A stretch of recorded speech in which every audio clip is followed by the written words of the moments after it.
चुनाव नजदीक है, ऐसे में बीजेपी को निचले स्तर पर काम करने वाले कार्यकर्ता याद आ गए हैं। यही वजह है कि बीजेपी ने 4.5 साल बाद जमीन से जुड़े कार्यकर्ताओं को जोड़ने के लिए प्रकोष्ठ का गठन किया है। बीजेपी की कोशिश है कि ज्यादा से ज्यादा प्रकोष्ठों को जोड़ा जाए ताकि ये कार्य विधानसभा चुनाव में बीजेपी की जीत में अहम रोल अदा कर सके।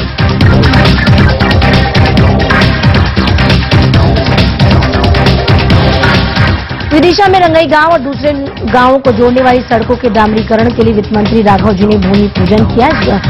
सड़कों के डामरीकरण पर 5 करोड़ 63 लाख रुपए से ज्यादा खर्च किया जाएगा। सड़कों के डामरीकरण का काम काफी दिनों से लटका हुआ था। हालांकि वित्त मंत्री राघव जी ने माना है कि सड़कों के डामरीकरण में लेट लतीफी हुई है। इस बीच वित्त मंत्री अपने ही मुख्यमंत्री की घोषणा के उलट बयान देते दिखे। दरअसल प्रदेश के मुख्यमंत्री शिवराज सिंह चौहान ने विदिशा में सड़क की ओर से मेडिकल कॉलेज खोले जाने की बात की थी, लेकिन ठीक मुख्यमंत्री के उलट वित्त मंत्री ने कहा कि पीपीपी मॉडल यानी पब्लिक प्राइवेट पार्टनरशिप के तहत विदिशा में मेडिकल कॉलेज खोले जाएंगे।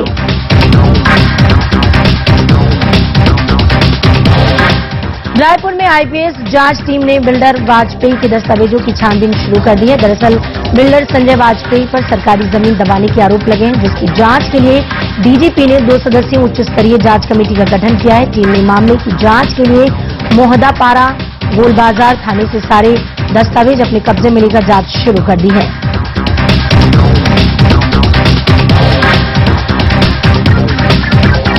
केंद्रीय प्रदूषण नियंत्रण बोर्ड यूनियन कार्बाइड के कचरे को नष्ट करने के लिए ट्रायल की तैयारी में है। बोर्ड ने प्रीथमपुरा के इंसिनरेटर को ट्रायल के लिए चुना है। ट्रायल के चलते केरल का जहरीला कचरा प्रीथमपुरा लाया जा रहा है और उसको नष्ट करने के बाद ही भोपाल के यूनियन कार्बाइड के कचरे को नष्ट करने का रास्ता प्रशस्त किया जा सकेगा।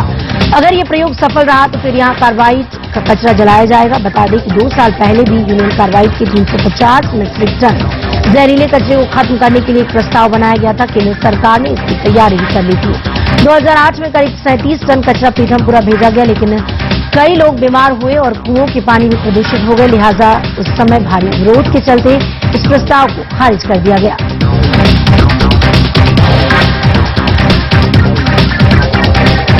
वहीं धार के प्रीथमपुरा में यूनियन कार्बाइड का जहरीला कचरा जलाने के खिलाफ कांग्रेस ने अपना विरोध जताना शुरू कर दिया है। रविवार को कांग्रेसी कार्यकर्ताओं ने प्रीथमपुरा की राम की कंपनी के सामने धरना प्रदर्शन किया और राष्ट्रपति के नाम ज्ञापन सौंपा।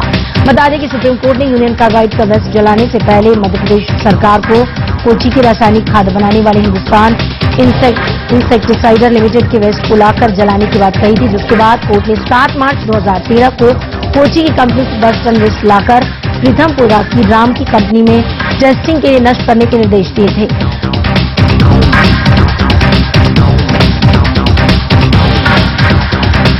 रायपुर में हुए गर्भाशय कांड को लेकर इंडियन मेडिकल एसोसिएशन ने दोबारा जांच कराने की मांग की है। जानकारी के मुताबिक IMNA के जल्द ही इस सिलसिले में मुख्यमंत्री रमन सिंह से मुलाकात करने की बात सामने आई है। रायपुर में IAM अधिकारी अध्यक्ष डॉक्टर अजय सहाय ने इस बात की जानकारी दी है।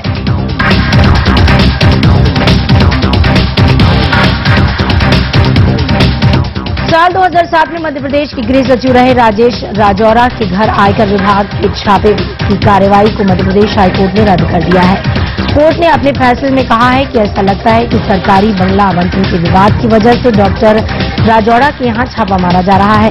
कोर्ट ने यह भी कहा कि बिना आधार और सबूतों के की गई ये कार्रवाई कानून के मुताबिक अमान्य है।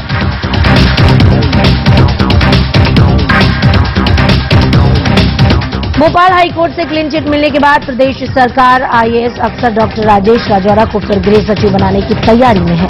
साथ ही उन्हें यानी PHE यानी लोक संस्थान यांत्रिकी विभाग को अतिरिक्त प्रभार भी दिया जा सकता है। बता दें कि आयकर विभाग ने आय से अधिक संपत्ति के मामले में डॉक्टर राजौरा के घर छापामार कार्रवाई की थी। प्रारंभिक जांच में अग्रवाल के पास 300 करोड़ रुपए से ज्यादा की संपत्ति होना बताया गया था, लेकिन जब मामला कोर्ट पहुंचा तब ये राशि महज 20,000 रुपए तक बच गई।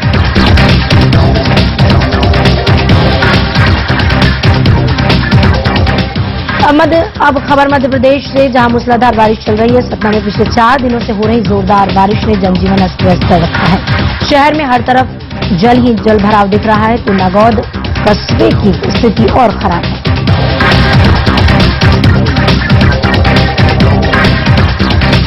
रायपुर के न्यू राजेंद्र नगर में कटोरा तालाब बाईपास के उद्घाटन को लेकर बीजेपी और कांग्रेस के कार्यकर्ता आपस में भिड़ गए। दोनों पक्षों ने